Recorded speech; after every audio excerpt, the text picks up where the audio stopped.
ఈయన 50 కోట్లు పెట్టి పిసిసి అధ్యక్ష పదవి కొనుక్కున్నాడు అనే మాట ఆ రోజు స్వయంగా ఈనాటి మంత్రి ఆనాటి ఎంపీ కోమటిరెడ్డి వెంకటరెడ్డి గారు చెప్పిన మాట.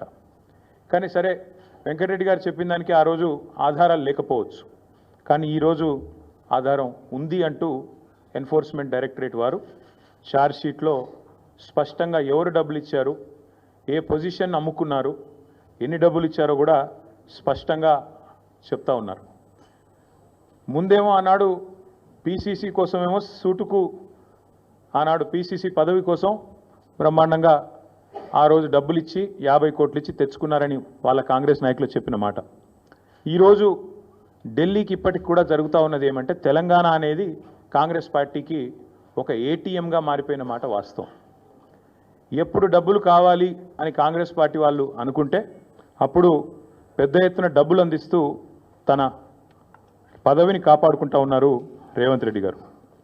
ఇవాళ ఓటుకు నోటు జరిగినప్పుడేమో రేవంత్ రెడ్డి గారు ఒక ఎమ్మెల్యే, కానీ ఈరోజు ఈ రాష్ట్రానికి ముఖ్యమంత్రి కాబట్టి యావత్ దేశం పరువు, యావత్ దేశం ముందు తెలంగాణ పరువు ఇవాళ తీసి పరువు పోగొట్టి నిజంగా తెలంగాణ ముఖ్యమంత్రి అంటే ఇట్లాంటి వ్యక్తి అనే పరిస్థితి ఇవాళ కనబడుతూ ఉన్నది.